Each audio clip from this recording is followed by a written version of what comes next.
Hey guys, Oscar here with another, what am I calling these? The 30-second quick hit Chelsea takes on. Let me just get my timer here. And go. Okay, so obviously the 6 goals were pretty enjoyable to watch. I'm not going to pretend that they weren't, but, I did just spend all the... Oscar. Hello? Oscar. Hello? Oscar, you're not on your own, mate. I'm here. What? You're doing the podcast this week. With people? You're on with me, the people, the person. Oh my God, it's a person! Yeah, you don't need to do your 30-second take. So, Oh, wow, okay. All right, well, I guess I should start the song then. Yeah, let's do it proper.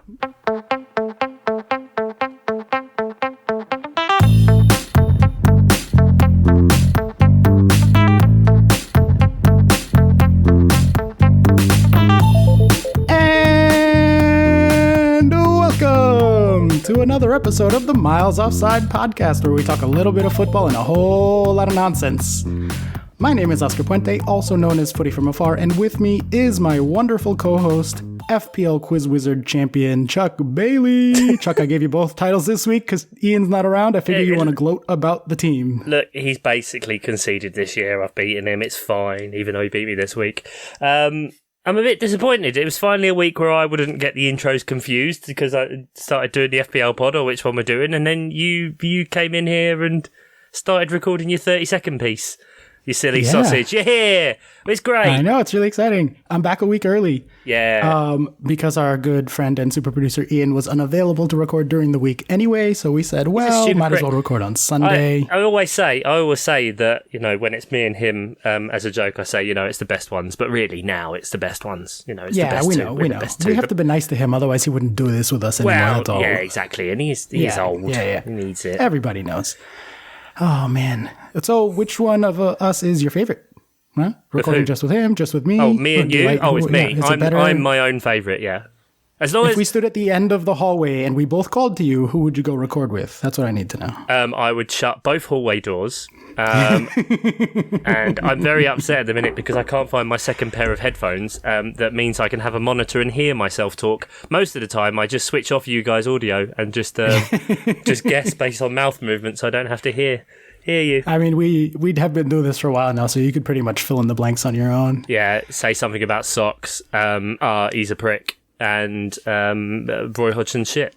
That's about it, really, isn't it? Yeah, pretty much. I did try to get Ian to send me a 30-second fish clip just to annoy you. I thought it would be really funny to just have that ready to go. He forgot or something. I don't know. That would have been hilarious. So listeners, fill in your own blanks as far as the dreams of Ian's fish and how they're doing. And all he's gone on holiday, so by the time he gets back and hears this pod, they'll probably be dead.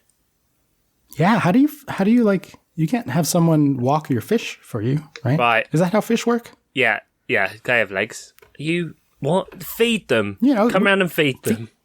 Right. Otherwise they'll start eating themselves or each other. Yeah. Is it that kind of fish? Does he have piranha? Do the bit now where you thank people for coming back. Do that bit. Well, if you are joining us for the first time, thank you. We're very happy to have you. We are one American and two Brits normally, although not so much recently. And we try to talk about the Premier League, but often get distracted by things like fish, even when the person whose fish it is not on the episode. If you're back, we love you. Thank you. Even better, patreon.com/milesoffsidepod and or patreon.com/milesoffside. And leave us $1 and a review and all of the things. Ian is going to love that I didn't get the Patreon correct this week, just to annoy him. Good. I mean, we all lose. Miss you, bud. Oh my gosh. But we'll kick things off around here with, no news this week really, other than you want to talk about, no, you know what? I do have a news story. We'll kick things off, as we often do around here, with our famous segment, Rapid Fire News. That guy we don't talk about, he's an asshole, breaking phones. Yeah. Oh, I thought you were just going to say Neil Warnock's retiring.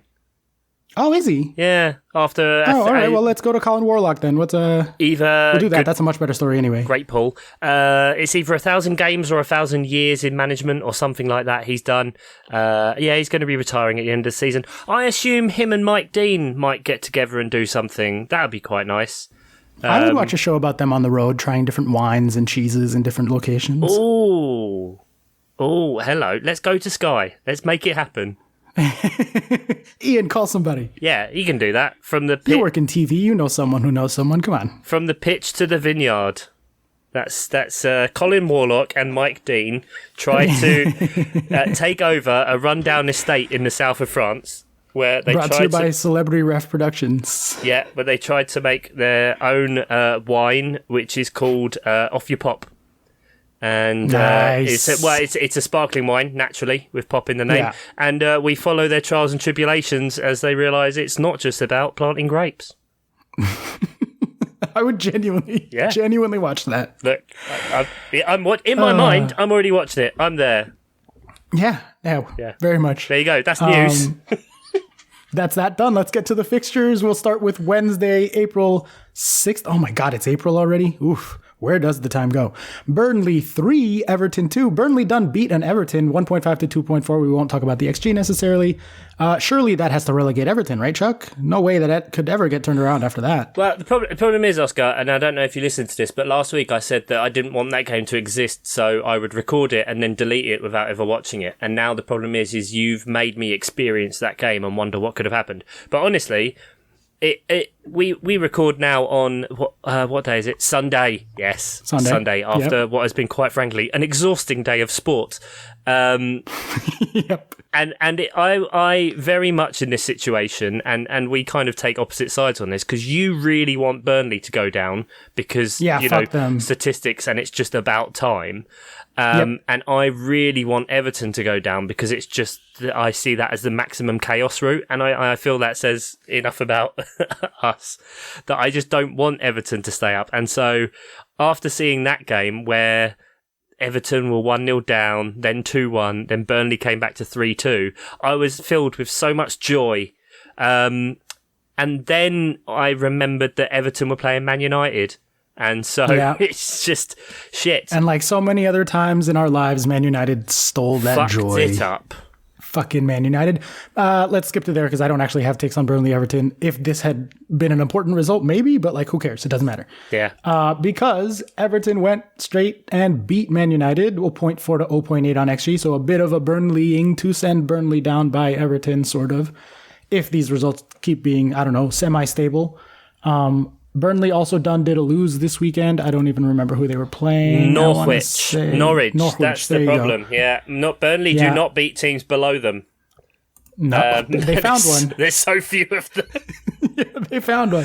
They managed it. That does leave the odds at 32% to 61% in Everton's favor, meaning Burnley are 61% to go down after the most recent few games. Obviously, it's very volatile. I think Everton were at like 70% last week or something when you guys recorded. I don't even remember, honestly, because it's changed so much. Do we think things are going to stabilize now for the last few games? After the Burnley-Everton game where Burnley went within 1 point, Everton were more favoured to get relegated at 48%, and Burnley were at 38%, with Leeds at 24%. Obviously, Leeds playing Watford and Burnley playing Norwich, Everton winning, that kind of thing is kind of shaking it up a bit. I don't know. I still have no faith whatsoever in A, Frank Lampard fixing this, and B, Fair. Everton's absolute championship poverty defence that they have that are just appalling and bad, and it's just they played Man United, who are also appalling and bad and a mess, and no one really knows what they are, and they just get paid a load of money and they don't really know what's going on, and they start smashing but they do have phones. They got somebody coming in, right, who's going to fix everything this summer? Yeah. That's what I heard? Well, apparently it's leaked now that it is basically confirmed that Erik ten Hag is going to be their manager. I don't know a lot about him. He is the Ajax manager at the moment, and obviously that's a very kind of celebrated and storied team. We all know about their links with Academy and the Total Football and that kind of thing that's been running for decades now. And I mean, sure, I've said it before, I don't think he goes in and fixes it unless they completely fix their system. Louis van Gaal has even said that Erik ten Hag probably shouldn't go there because they're not football people that care about the results on the pitch. They are commercial people. That's what it's a commercial club. The lull factor is that Steve McLaren would be going there to be his assistant coach. That's fun. Wasn't he England coach at the 2006 World Cup? Am I remembering that correctly? Maybe, yeah. You're probably more likely to remember than I am because, blocked most of that. England time out of my brain. Just the pain of it. I mean, he's just kind of followed around everywhere. Apparently, because he knows the club. I don't know what that means. Like, I know Man United coaching now. Well, he basically taught Erik ten Hag. At one point, Erik ten Hag was his assistant as well. So it's kind of a proper master becoming the apprentice becoming the master type thing.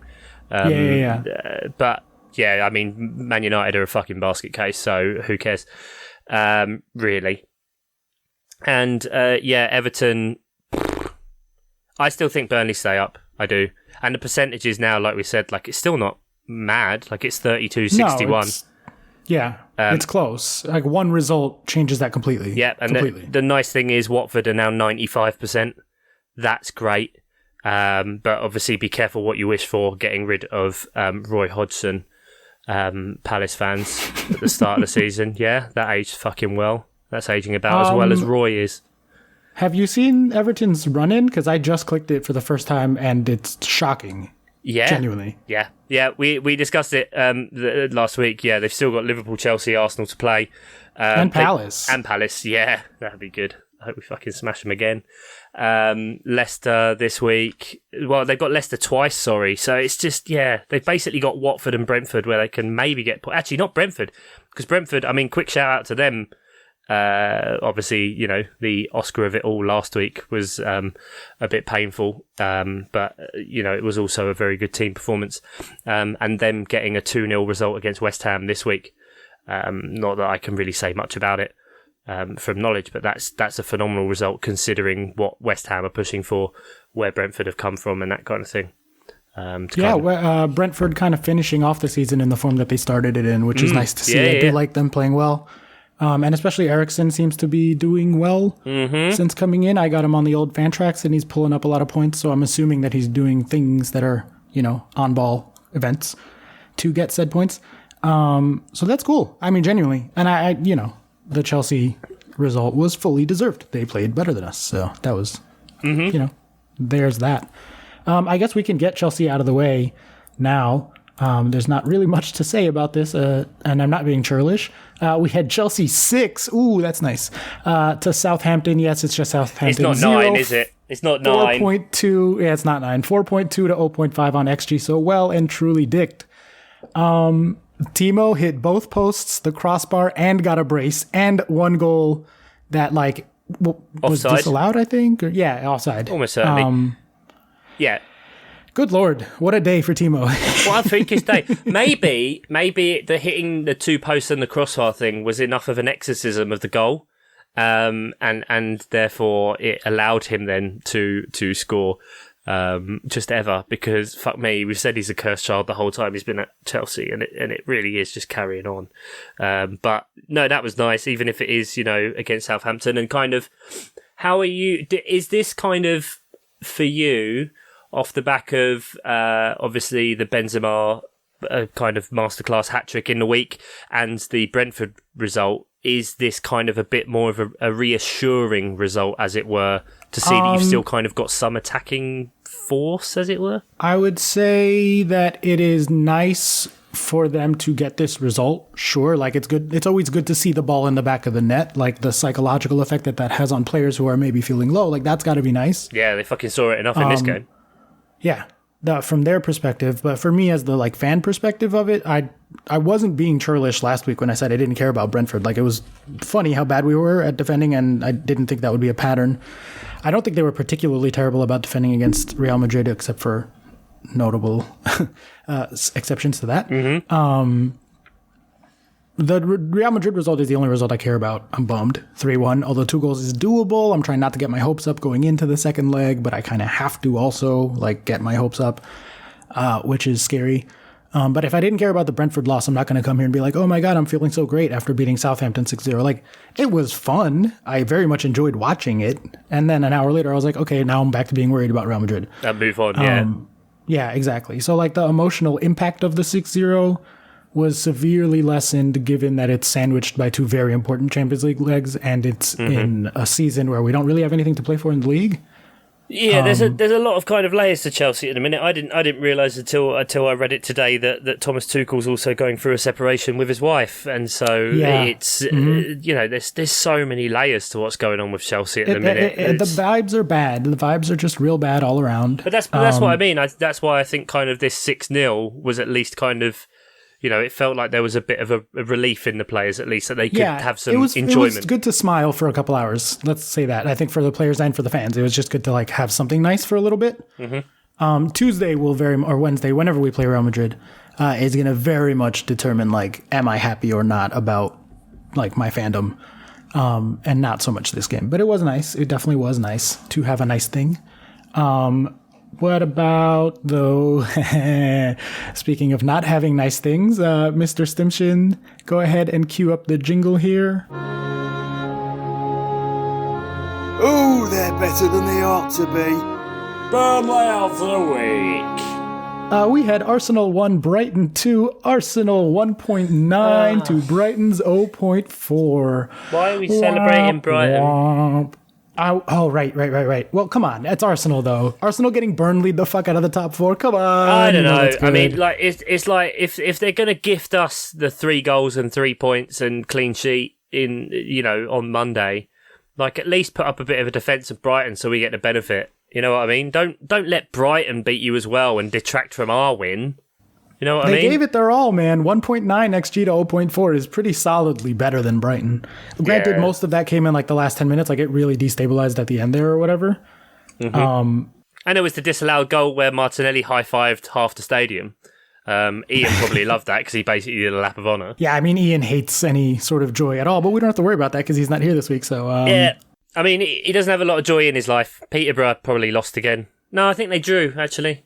Did they? I don't genuinely... is their season still going? Oh, I guess. I mean, well, in a way, it's still going. Technically? Yeah. In terms of the fact that it's, unfortunately for them, it's not over yet. Please put it out of its misery. Jesus Christ, just... Oh, man. So Arsenal, put them out of their misery. Arteta, good manager this week, bad manager this week, hard to keep track? I still think he's a good manager. I just think that there's variance in that team, and it was a bit weird. And they should beat Brighton, and Brighton are fucking shit. I said it last time. They'd had, what was it I'd said last week? 6 wins, 7 wins now for the season, and 4 of them were in the first 5 game weeks or something like that. Not good. Ooh, they suck.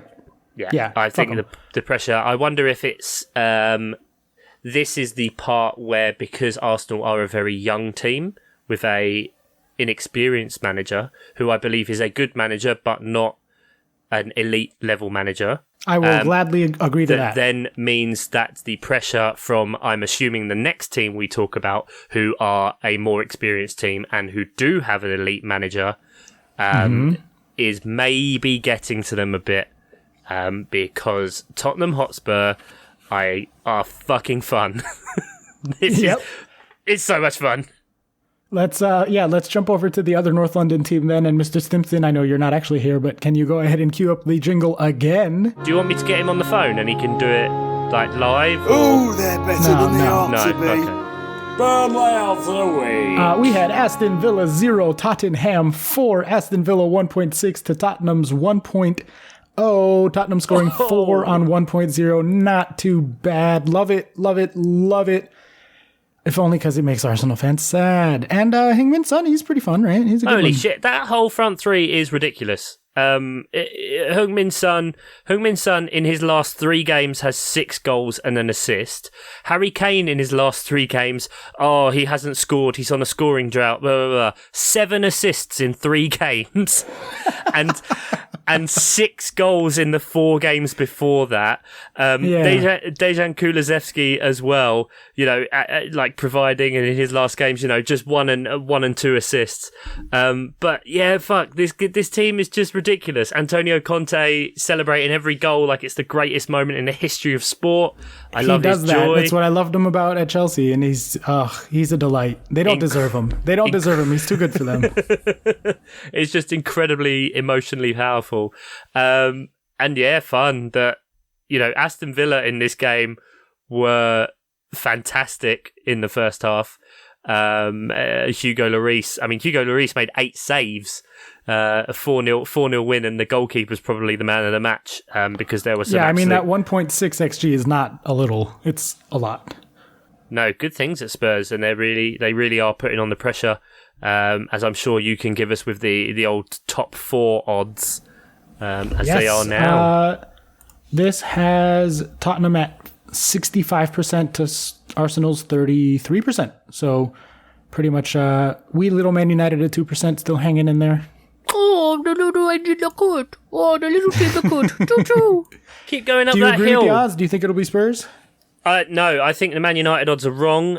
They should be negative 100% because that is not fucking happening. I really think they do. I think as much as momentum is not a thing, you look at Spurs at the moment and they are just fucking flying and scoring goals for fun. And defensively, they're fairly well organised. I mean, if we look at their last however many games, against Leeds, 4 goals, Everton, 5 goals, Man United, only 2, Brighton, 2, West Ham, 3, Newcastle, 5, Villa, 4, like, just vibes, just absolute outgun 'em, and getting that organisation that's coming in from Conte, be that on a kind of training basis, or the fact that he is just screaming at you for 90 fucking minutes. He's terrifying, yes. Man. Incredibly, he's one of those famous people that when you see them face to face, they have that like aura. Did I tell you I walked past him once just on the street? No. And it kind of like my eyes just gravitated to him. I was walking along the riverside in Kingston, near where I used to work, and because that's fairly close to Cobham and where obviously all the Chelsea stuff is and that kind of thing when he was there. And I saw him in a cap with his very beautiful wife, and I couldn't like not look at him, and he just I just gravitated towards him. Very handsomely powerful man. That's it. Yeah, he gives off that aura. I mean, he kept Diego Costa under control, so that's how you know he's got magnetic energy. That's fucking wild. I'm with you. I think Spurs will be it. I think Antonio Conte is the difference. I think he's amazing. I think he's getting the best out of a lot of aging players who would struggle in maybe different systems, but who aren't struggling. They're thriving because that's kind of what he does, man. He gets shit out of like, no matter who it's there, but especially when it's someone who has talent, he gets the best out of that. Yeah.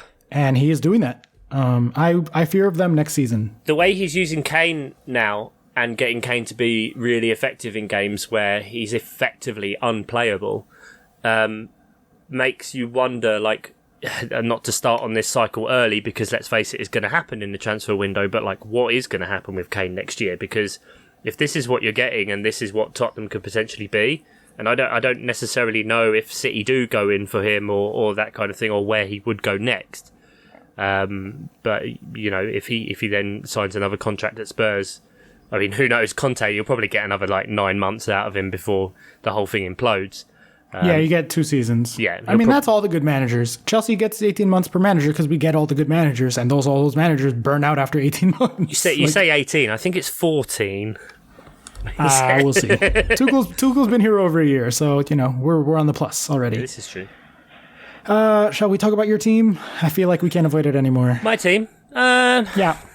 Yeah, I've had some time to reflect, I guess. It's been a few hours for the listeners, we're talking about Leicester 2, Crystal Palace 1, Leicester 0.9, 2 Palaces 1.5. I'm using the understat XG for the Sunday games because we have not been, it hasn't been long enough for FBRF to have their numbers up. So. Mm-hmm. Yeah, the first half really was kind of as bad of a performance as we put in for the season, but we were kind of due it. Like, we've been flying pretty bloody high recently, and this is just a normal thing, a bit of an off day. I think that, you know, we weren't holding on to possession. We were playing it out from the back, but Leicester were pressing us really, really high and really well, and we were just never able to then make that connection into the midfield and to attack, and then made a couple of silly mistakes that within 6 minutes then in the first half we were 2-0 down, which kind of reminded me actually of the last time we played Leicester. I think it was the same, where they were doing pretty poorly at the time. We were playing quite well, 2-0 down within the first half, and then Vieira made a couple of changes. One enforced, which was Tyrick Mitchell, which kind of changed it. But then he brought off Gallagher and Kouyaté for Eze and James MacArthur. And it kind of turned the game around. I think if you take the 90 minutes as a whole, Leicester were definitely the better team, and I think it's fair.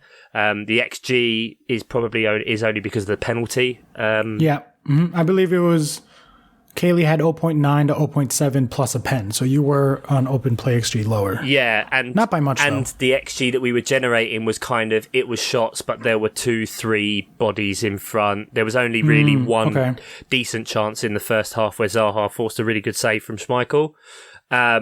But bringing Gallagher off to bring Eze on was amazing because he just managed to keep the ball in the midfield and started to see again the player that we had last year of like going on those runs, taking the control in the tight spaces and beating the player and moving on and getting that ticking over, which I think is really key to kind of getting him back on his feet and in this team because he's kind of become a forgotten man, being out for so long with such a serious injury and other players like Michael Elise coming through and the other signings we had to then drop back in Eze and have him firing. Like he's fucking sensational. And so if he gets that confidence back from, a ruptured Achilles, that was fantastic. And that kind of helped us to drive on. And in the second half, be creating more of those chances where you think if we had have nicked another one, you could have kind of said it was within the realms of variance. Sure. and kind of a fair quote unquote result. But yeah, it's a shame. We could have got more points. We're kind of in that spot at the minute where unless a hell of a lot goes right, we can't climb any higher than the 9th we were in. Leicester were in 10th behind us, but we were level on points. So they just move above us now. And presumably you've got an eye on next weekend. Is your next game the semifinal, or do you play midweek? Yeah, no, we don't have a midweek game. It's kind of that was the kind of thing with this. Leicester have Europe either side of this. Chelsea obviously had have got Real Madrid in the week, and then we lead up to the cup final on Sunday. Now, so a week semi-final. Semi-final. Don't get ahead of yourself. Did I say final? Sorry. Yeah, you said cup final. FA Cup. Yeah. I mean, it feels like a cup final. A trip to Wembley for a team like Palace. It doesn't happen a hell of a lot to even get into the final four. I think it's why it's quite a nice thing to have the semi-finals at Wembley. I think probably in a situation we've had where it's Liverpool versus Manchester City in the other one, maybe we could have used a neutral venue closer to where they are. Thinking of the fans, carbon footprint, travel costs, all that kind of thing. One with like trains actually running that day too, right? Like, isn't there some issue with people getting there? Yeah. There's massive issues with people getting there. So they were basically saying the club should put on code of coaches. I haven't really kept up to date with that, but I think it's pretty fucking piss poor and appalling. And it's kind of the reason is because I'm not an expert on this, but the way the FA mismanaged the development of Wembley has meant they basically have to hold as many games as possible at Wembley to make enough money to keep it going. Okay, I didn't know that. Yeah, it's a bit of a mess, and so especially after obviously the Euros, where the England national team has stadium bans and stuff like that for a couple of home games, I think, and it's a bit of a shame that you're making all of those fans travel because they've got a lot of games. It's like we joke about the Man City and the empty stadiums and whatever, like. Going to football and travelling, like, it's expensive. It's not just a train. Yeah. It's not just a ticket. Sorry to go on this kind of. I'm like, get back to the Palace. You have tickets to this. Like, be more excited about Palace. Yeah. No, I've paid through the fucking ass for tickets. But that's so exciting, dude. Yeah, you get to see Palace at a fucking FA Cup semi-final at Wembley. Yeah, but I've done it before. I've been to FA Cup semi-final before. It's fine. I've never seen Palace lose at Wembley. Fine. Yes, it was against Watford twice and Sheffield United once, but that's the thing. It's awesome. It's really cool. I do wish it wasn't. The other three teams weren't the three best teams in the country. You know what I mean? Yeah. You'd like to have had a bit of a. I'm not saying an easy one, because then not that it feels any different. If you win a trophy, you win a fucking trophy. That would be mega for the club. Can confirm the 2012 Champions League final does not feel any less sweet because we were not at all deserving. Yeah, no, exactly. You don't remember that journey afterwards. It's only during. So, but yeah, who knows what could happen in that kind of game. It would be amazing. It's a shame that, I don't really know what to make of this whole Gallagher Palace asking if Gallagher can play thing, because I don't know if they had. I liked it. I thought that was funny, because obviously that's going to be a no, so why bother asking if not to just be like a little prick? Like, that's fucking great. I'm not sure, because it's not even like the club can say yes, it's the Football Association, and like they're the ones who would. Yeah, I don't think Chelsea can make that decision in this situation, because then it's why did Palace ask? Well, I don't know if we did. I don't know. I feel like there was something that Vieira said in a press conference, which I think is really fair. That he said it's a shame. Well, Gallagher, the day after the draw, when he came into training, he said he was really, really dejected, and he could tell it was affecting him, because he knew he wasn't getting the chance to play in that game. Yeah, instantly, of course. And I think for any player, when you've worked up in a knockout competition to the point where it's going to be at Wembley, which doesn't happen often for the club, perhaps for the player as well at this point in his career, and is a much bigger occasion with a lot more fans than would normally have at home, it's kind of a shame. And it's kind of just a quirk of the competition that if we'd have been drawn against Man City, he could have played. So, and I think he should play. Like, I feel bad that he put in the work to help get Palace there. He's emotionally invested in this team. It's not like he doesn't deserve to be playing. And I think long term, like, I could see him, not that it is up to Chelsea, but like I could see him be sort of resenting the idea of Chelsea because they were the reason he couldn't play in the FA Cup semi-final. Do you know what I mean? Like, subconsciously, if nothing else. Yeah, that's a fair point. But that's kind of similar to what Vieira said, that, also there's the layer of he's at the club to develop, and now a next part of his development would be playing in a big competition in Wembley, in that environment. And so it's potentially harming his development a bit more in that way. So, but that's just one simple part of it. It's, it'll be great to go. It'll be great to go with my dad as well. And, hopefully it's a mop derby in a cup semi-final, in a cup game. It will be, that's cool. It'll be great. I'm decidedly rooting for Palace. If that's the one, you're such a prick. If that's the one, after 4 years of this bloody podcast, if after 4 years of this bloody podcast, 4 seasons or whatever it is, that's the mop derby we finally win, that would make up for the other 8 losses. Yeah, that would be nice. I'm genuinely rooting for you. I will be happy if Palace win. I mean, I'm not going to not be happy if Chelsea win, obviously, but... No, I wouldn't blame you. I don't think I've seen Chelsea in the modern era ever live. I've seen Palace. Really? I haven't seen Liverpool. I've seen Palace City. I've seen Palace United, Arsenal, Tottenham. I think Chelsea and Liverpool are the last two. Then I hope we give you a good show. Like maybe like a lot of no. Like maybe like a lot of Timo misses. I want to see Timo Werner offside. I want to see. I'm going to take a bingo card. Timo Werner offside. Marcus Alonso caught out of position. Kepa in goal. Kepa's going to be in goal, surely. Oh God, yeah, that's right. Well, whatever. Good. That's better for Palace. So yay. Long shot on Kepa. Tick the bingo card. But then, it's just then the small matter of the other semi-final, which was also the other game as we recorded today. I suppose did that happen? Yeah, I suppose shout out Norwich. Is that a thing that happened? Shout out Norwich, I guess, in a way, and Brentford again. We've already done that, haven't we? Never mind. Do the stats, but this was fucking fun. This is really so fun. Really fun, and dead even in the stats too. Manchester City 2, Liverpool 2. Manchester City 1.4 to Liverpool's 1.3. It was looking like City were the better team for long stretches there. I was surprised to see the XG end up this close. Mm-hmm. But what a fun match, dude. Like, from the beginning, immediately City were in, like, behind. And the game just went from there. How did you feel watching this? I couldn't take my eyes off it. I was at my parents' house eating dinner with an iPad in front of me, like just watching, like a toddler. Yeah, with my daughter opposite me, and she was watching Shrek. And my mum was like, "Oh, you're like a child." It's like, "Yeah, but mum, I need to watch this. I need to watch this." Ma, you're talking too loud. Ma, shut up, Ma. And exactly like you said, it was just two teams that are phenomenal, that were going at each other, not showing each other any respect. There were a few like ropey moments and mistakes that were getting made that were kind of being capitalised on, but then made up for with great defending. And both managers at the end were really kind of, because they're both football perverts in their own way, aren't they? You know, those two, and Tuchel as well. And Klopp has said many times, even when he's been involved in those games, it says like it's good for the fans.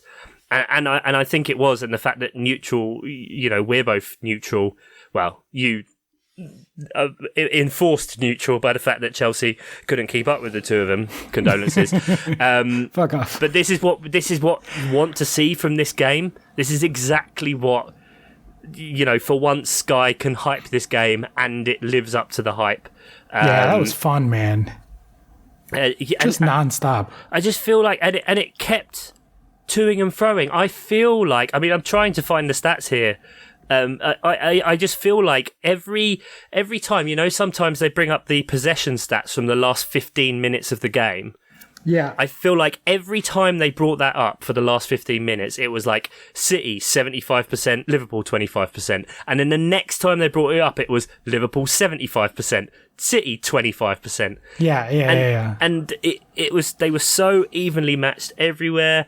They were scoring some lovely goals. There were some selfish misses, and it kind of had everything. And it's Salah now passed to Mane. Can we Salah talk about passed that? to Mane, That and happened. they scored a bloody goal. You'd think they'd Beautiful realise. pass. What a pass. They're just good. They're good. Both teams All good. very good. Hot takes here at I know, right? Like, I went over to a friend of the podcast and newly converted Premier League fan, and unfortunately ended up a Liverpool fan, Nick's house, to watch this game. And it's his first like real season like invested as a Liverpool fan. I think he spent the season before this one just kind of like picking a team, which is like a uniquely international fan experience. But this was fun to watch with him, to see like the pressure of the title race. And we had a conversation before where he was like, "What's going to happen today?" And I said, "What's the most painful way that Liverpool can fuck up just missing out on the title? That's what's going to happen." So he was like, "Oh, we're going to win today and then lose to like Burnley on the last day of the season." I was like, "Yeah, that's probably what's in the cards. You know, you're going to get a comeback from 3-0 against Crystal Palace when Palace were still bad kind of situation." Yeah. We were bad then. That Yeah, made me Emily was like, "Steven Gerrard will come out of retirement and fall down." I was like, "Oh, we're still making Gerrard jokes. Yay." Well, that's the thing, because Steven Gerrard, Villa still play, Villa still have Liverpool to play. And so imagine if Villa win and Steven Gerrard would just be struck from the record, surely. Club legend station removed. But also, I think Everton play Villa, so it's also Villa play Everton, and also Liverpool play Everton, and since they're in the scope for relegation, is that you've then got him able to reaffirm his status if he can contribute to relegating Everton as well. There's so many layers to this onion, it's beautiful. The Lord Stevie giveth and taketh away. The Lord Gerrard, he doth do that. But, you know, there's 1 point in it. Man City is 67% for the title. Liverpool 33%. There's two reasons for that, I think. The first is that they are the better team by the underlying numbers. I'm pulling up the exact numbers, but they are decidedly better, if not by a lot. On XG difference per 90, it's plus 1.6 versus plus 1.5. So it's close, but City are better. And then also, more importantly, they have much the easier schedule to finish out the season here. Yes, they do. But, I mean, we've seen results against City, like the Palace one, where it's just Palace win 2-0, and it makes no sense in the scope of anything. Or then again, you know, obviously the 0-0 more recently. And it just seems so funny that we're in a position where it all came down to this result because we're assuming the teams win every game kind of going forward. I mean, the big one for Liverpool is kind of Tottenham, I guess. Would you say that's the biggest fixture, really? I would, yeah, definitely.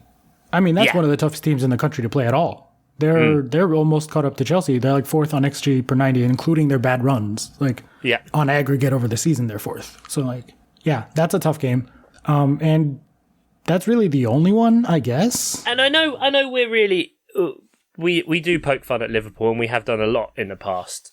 But after a game like today, where you see how evenly matched they are, and not from being shit, evenly matched from also performing incredibly highly, that you're like, it again, like we said about the FA Cup final journeys, as we were, you don't remember all the shit you beat on the way, you just remember the final day and who won it. That's it. Right. It's just like, there's the potential for so many years for this Liverpool team to be forgotten about, but they are fucking phenomenal, and it's just so happened. It's like the Barcelona Real Madrid syndrome, and I don't really want to see that happen over here. It's kind of, in a way, probably going to happen, that every league ends up becoming like Liga because PSG just run away with it, or the Bundesliga, where Dortmund are ahead by 9 points and there's 5 games left, and then Bayern Munich still win it by 20 points somehow. We've seen the only kind of reason we've seen a bit of variance in Spain over the last few years, even though Real Madrid are kind of running away with it now, is because of their financial inadequacies of being able to actually run their clubs. And so, long may this continue of kind of pushing, but I'd love to see more teams in it. And I think Chelsea, for obviously so long this season, even if it is Spurs, it's not going to be Man United. I don't want it to be Man United ever, but I mean, like who knows what happens with the ownership, but it should have been us. But it wasn't. And it's just so hard to keep up with these two fucking teams. Like, we're really fucking good. We're probably one of the 5 best teams in the world. And we are light years behind these two. I mean, on the simple actual facts, you won the Club World Cup. You won the Champions League, and you won the Club World Cup. So in terms of that, you are the number 1 team in the world. Because you've had to get through these games, and you qualified for that. Whether people then reduce the Club World Cup to, they won 2 games, but it's like, well, hang on, before that you had to qualify for the Champions League, then you had to win the Champions League. That bit's quite hard. Just a bit. My club's never done that in 100 and however many years it is, 117. Just the two for us. Yeah, exactly. And so it's this weird thing that it's almost like the Messi problem, that like those teams get to be so high that you just, if they have any dip, it's cataclysmic. But when it's just happening, you just assume it's normal. Like, this Liverpool team had the second most points ever and didn't win the title. And that just happened like 2 years ago. They broke 100 points that year, right? I'm not crazy. Like, they had over 100 points and they didn't win the title. And I'm not even doing the bit right now. I genuinely don't remember. That was the 97 points, 98 season. It was 97 whatever points. It was, they had like the second most points ever, and didn't win the title, which was insane. And where do you think this amazing rivalry of the last few years, with Liverpool getting the Champions Leagues also in there, which can't be belittled by any means, obviously, where do you rank this? Like, to me, I think the last time we had 2 English teams this good battling it this hard was Chelsea, United were the 2 best teams for like 5 years in the mid 2000s there. Yeah. It's that, and then before that, you're going kind of beyond my footballing recollection as kind of experiencing it fully as a fan, because then it feels like you're going back into the 80s, early 90s, late 80s through then when English teams would be more dominant. But like, it's huge at the moment, and you because you look at the landscape of Europe in general, and Bayern Munich, they'll dominate their league, but they've just lost 1-0 to Villarreal. They're not the dominant force necessarily in Europe that they are. That they have been over the last few years when they won the Champions League under Pep and those kind of things.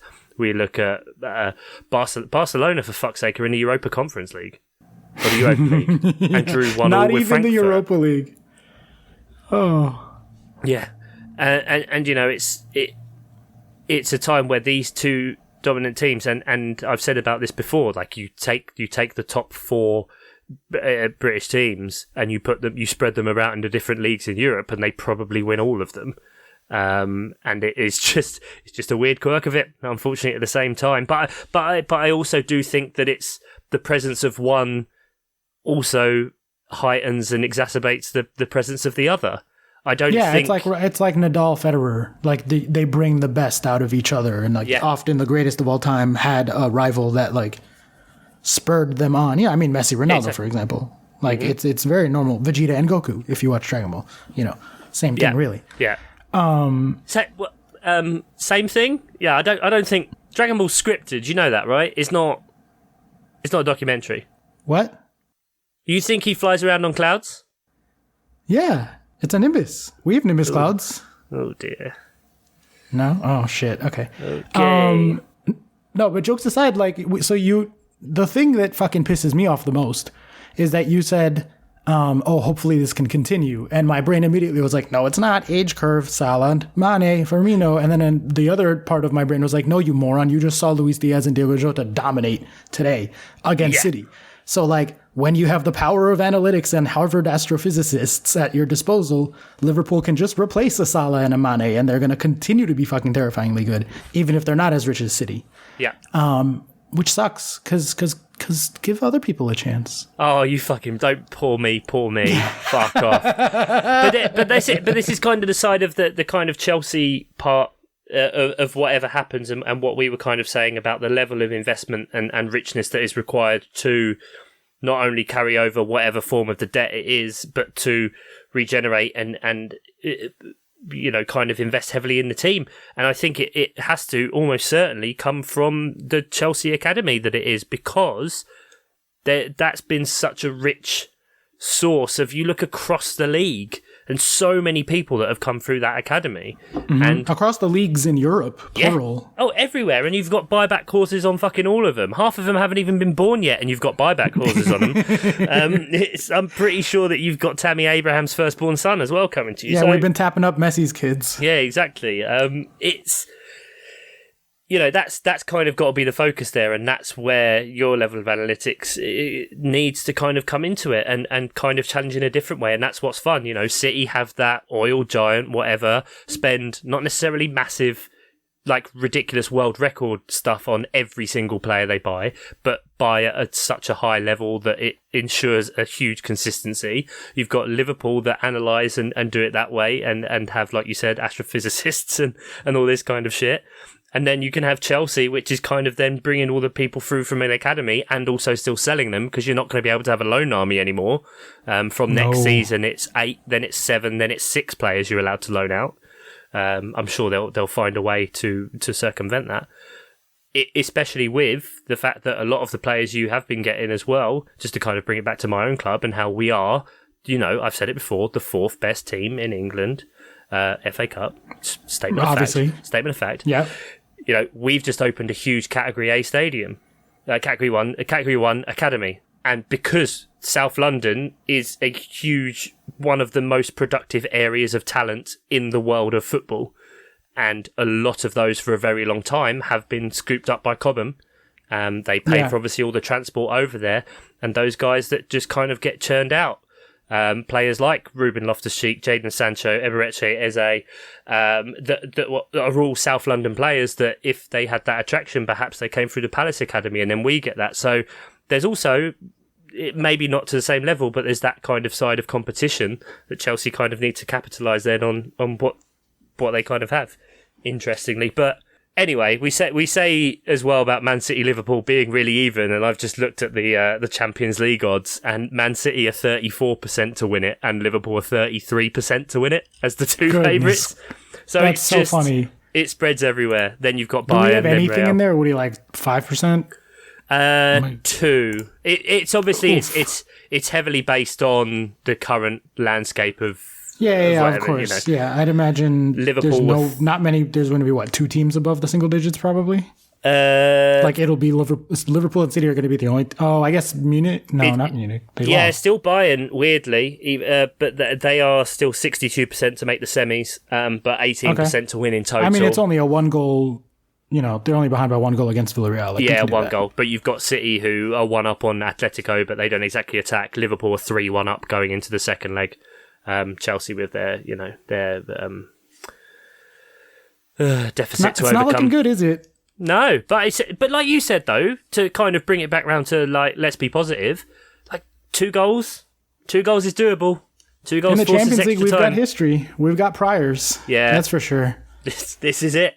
This is it. Oh, that would be a nice little bow on the gift for a new owner. Here you go, sir. 2-time back-to-back Champions League winners as your new shiny toy. Now invest this summer. And basically a minimum, if let's say hypothetically Chelsea win the FA Cup semi-final, it will be back-to-back Champions Leagues. Oh, and also I've got to the final in every fucking cup competition I've played in, since I've been here. And that would make Chelsea's 3rd or 4th FA Cup final in a row, because Pulisic scored against Arsenal and broke his leg. Then we lost to Leicester. And those have been the 2 pandemic FA Cup finals. There's about the 3rd pandemic. We're going to complete the trilogy of pandemic FA Cup finals. No, let's send Palace in. Palace, you can do something. Please. That would be great. Lots of fixtures coming up. We have a big double game week for all of you FPL nerdy fans. Half of it's a double game week, half of it's a blank game week. There's 2 FA Cup semi-finals in there on Saturday and Sunday.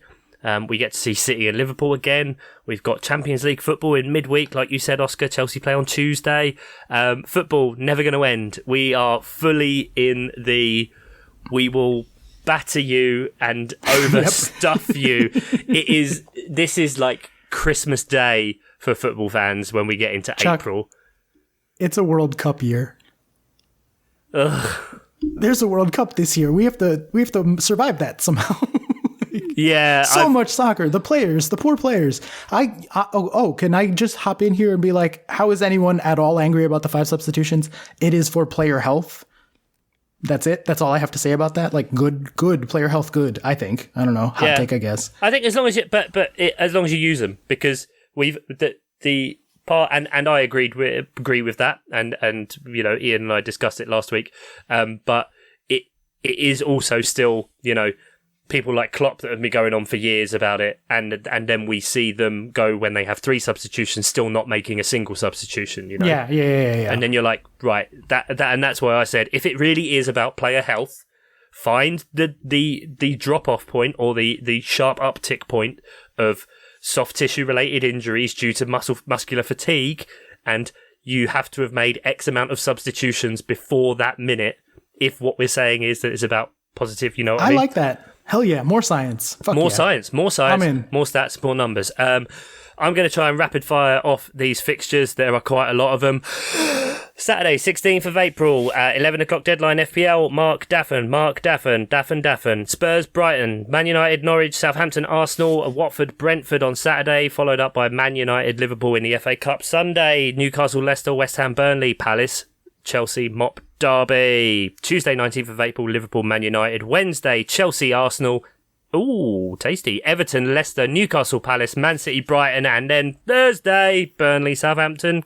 Maybe wash your hair that night. I don't know. There's a lot of football coming at you. Get yourself some sticky mitts and try and catch as much of it as you can. That was impressive, Chuck. That was like Eminem level of breath control. I'm genuinely blown away by that. Well, and now I'm going to have to go because I'm nursing a semi.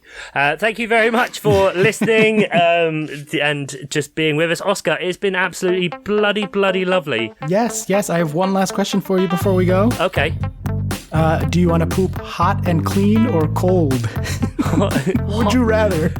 What is this? It sounds like I'm going in for an MOT for my car. Anyway, that's really derailed me. Thank you very much to producers Johnny, Nate, Mark, Sam, Jeff, and Andy Premprais. He's from Sutton. Bye. Bye. Figured I'd do a little shout out for the Patreon. Would you rather there?